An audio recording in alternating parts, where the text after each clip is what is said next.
Olá a todos, meu nome é Caio César Romani, eu sou do grupo de Inteligência Industrial e hoje nós vamos conversar, uma conversa bem breve na verdade, sobre processos de soldagem em gases de proteção, seus respectivos gases de proteção. Só que antes de falar efetivamente dos processos que utilizam gases de proteção, eu gostaria de falar dois processos importantíssimos para a indústria que não utilizam gás de proteção, mas sim fluxo, como é o exemplo do processo eletrodo revestido. O eletrodo revestido ele pode ser revestido com três tipos de fluxo, considerado fluxo celulósico, rutílico e básico. Um dos mais utilizados hoje, pessoal, devido à sua facilidade de usar, é o eletrodo com o fluxo tipo rutílico. Qual é a composição dele? É basicamente o rutilo, né, que é uma liga base titânio. E ela contribui muito para a soldabilidade do nosso eletrodo, então por isso que ele é muito escolhido para a indústria metalmecânica. É muito fácil de usar, é muito versátil, consegue usar em qualquer posição, qualquer ambiente e tudo mais. Então, na verdade, como que esse fluxo aqui ele funciona efetivamente na proteção do eletrodo durante soldagem? Esse fluxo ele vem compactado ao redor da alma do eletrodo, da alma metálica do eletrodo que nós estamos vendo aqui, e enquanto eu estou executando a soldagem, ele é fundido junto com a poça de fusão. O que não me interessa do fluxo, ele vira escória, que ajuda na proteção contra o oxigênio do meio ambiente, enquanto a poça de fusão está solidificando, está enrijecendo. E parte do fluxo é transformado em gás de proteção, que são gases que expelem os gases nocivos à poça de fusão durante a sua solidificação, enquanto ela está líquida. Então, ele protege de gases do ambiente, como por exemplo o oxigênio e o nitrogênio. Nós já vamos ver isso mais para frente. Então, esse eletrodo aqui ele é muito presente na indústria hoje em dia devido à sua soldabilidade e também devido à sua versatilidade, que ele literalmente permite que você solde até embaixo da água, como vocês podem ver na imagem aqui. O processo muito importante que não utiliza gás de proteção, é um processo relativamente similar ao processo anterior, é o processo Arctic Inverso. Apesar desse nome, pessoal, ele não acontece embaixo da água. Na verdade, ele tem esse nome porque ele acontece embaixo do fluxo. E esse fluxo aqui, ele é despejado em uma bandeja separada do eletrodo, né? O eletrodo ele está aqui dentro, né? Ele desce aqui dentro e juntamente com ele desce o fluxo. E aqui embaixo dessa montanha aqui, né? Dessa montanha de fluxo aqui, tem a poça de fusão no seu estado líquido. Então, esse fluxo impede que o oxigênio entre em contato com a poça de fusão líquida e cause contaminações indesejadas na poça de fusão. Esse fluxo aqui, como vocês podem ver, tem um aspirador logo atrás dele, então ele pode ser reutilizado até um certo número de vezes, depende da granulometria dele e de outros fatores e tudo mais, mas ele pode ser reutilizado. Então, essa é a função dele, ele é similar ao eletrodo revestido que a gente viu, só que o fluxo nesse caso aqui, ele é separadamente, ele é vendido até separadamente do eletrodo. E por causa disso ele vem nesses três tipos de fluxo diferentes aqui, que é o fluxo ligado, que ele tem metais de liga que contribuem mecanicamente para o metal de solda. O tipo neutro, que na verdade ele não agrega valor nenhum à propriedade mecânica, no entanto, ele também realiza proteção contra trincas ou qualquer tipo de defeito que venha a ser causado. Ele tem metais de liga que ajudam na soldabilidade.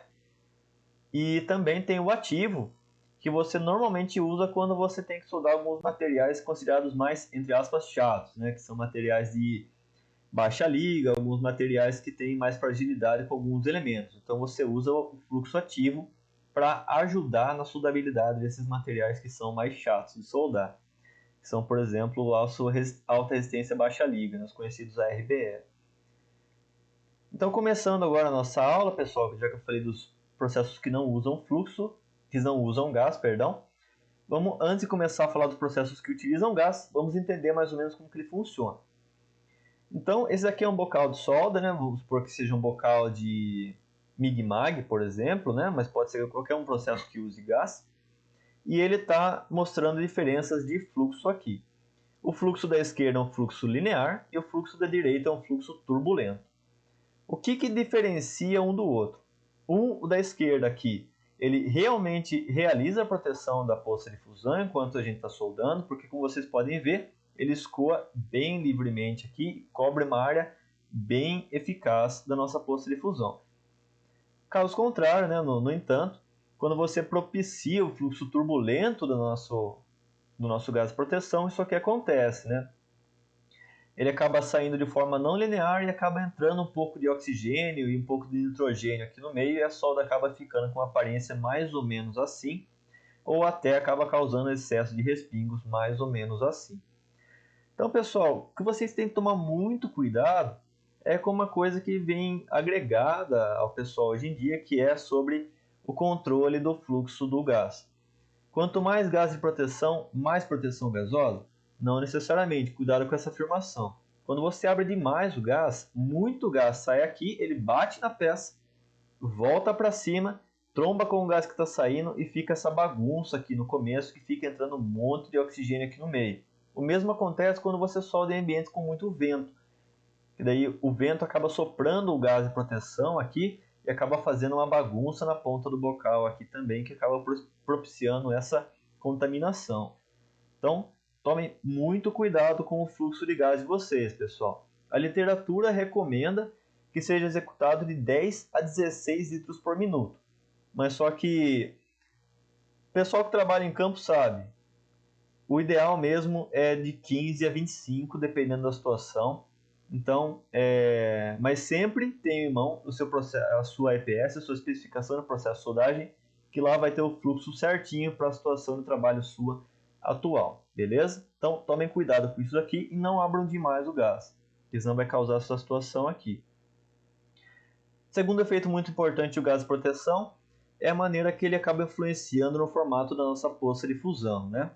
Então, como vocês podem ver aqui, tem uma comparação entre vários gases de proteção aqui, o argônio, mistura argônio hélio, hélio puro e CO2. O que a gente mais usa hoje na indústria aqui no Brasil é o argônio e o CO2, ou mistura entre os dois. Então, como vocês podem ver, o gás de proteção ele influencia muito na maneira que o cordão de solda penetra na chapa, devido a propriedades químicas e físicas do gás, que nós, infelizmente, não temos tempo para discutir aqui, mas são devidos a essas propriedades que eles acabam executando uma penetração, né, diferente um do outro. Assim como nos tipos de chanfro aqui, né? Então, pessoal, você tem que tomar muito cuidado quando você está soldando, principalmente com argônio, como vocês podem ver aqui, ele tem uma penetração tipo taça, que o pessoal fala, né? E depende do processo que você está soldando aqui, pode causar algum tipo de defeito aqui embaixo ou algo mais. Por isso que o que a gente mais usa hoje em dia aí, em alguns casos, é sempre possível a gente estar usando CO2, porque ele tem uma penetração mais uniforme entre relação entre largura e profundidade. Tá bom? Então, o primeiro processo que a gente vai falar é o processo TIG, né? Um dos processos mais limpos e mais utilizados hoje para a realização de soldagem que requerem uma certa limpeza durante sua execução, né, com indústrias alimentícias ou indústrias de até petróleo e gás, né? E é um processo extremamente versátil, muito utilizado e que tem como base a proteção gasosa dela e também a proteção gasosa do arco formado aqui entre o tungstênio e a peça, né? Então, para quem não conhece o processo TIG, basicamente, ele é executado a partir de um eletrodo de tungstênio não consumível, que é afiado assim com uma ponta, tipo ponta de lápis. Passa-se uma corrente por ele, entre ele e a chapa, estabelece-se um arco, qual que é mantido através da proteção gasosa executada aqui fora. Sem gás, pessoal, não é possível manter o arco aberto, porque o gás é o que contribui para que esse arco, né, se vocês separarem, o eletrodo não encoste efetivamente na peça. Então, para o arco se manter aberto, o gás de proteção cria uma atmosfera invisível aqui, que impede qualquer outro tipo de agente oxidante ou agente contaminante entre em contato com esse arco aqui e impeça que ele se mantenha aberto. Então, o gás tem mais ou menos a função aqui de manter o arco estável, tá bom? E assim como o caso anterior, esse daqui é um processo muito sucessível a qualquer tipo de mudança de gás em relação à sua penetração, tá bom? O segundo processo muito importante, que é usado também para corte, né, que é um processo mais usado para corte do que para soldagem, né, é o processo plasma. Então, pessoal, como que o plasma, né, funciona efetivamente? Ele funciona basicamente literalmente a partir do gás. Então, a gente tem um eletrotungstênio aqui, igualzinho do processo TIG, ele é afiado até. Tem uma passagem de gás aqui.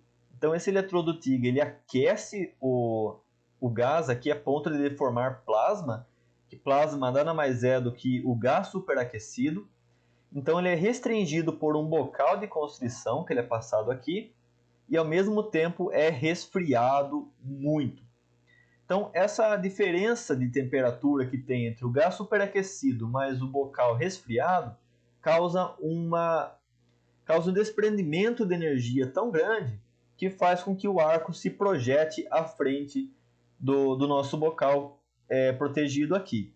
E por último, a última camada aqui é a camada que executa a proteção gasosa do gás, né? Normalmente o pessoal sempre usa gás inerte, assim como no processo TIG aqui, o pessoal sempre está usando gás inerte, como por exemplo argônio, hélio ou misturas inertes, assim como ou mistura inerte entre esses dois.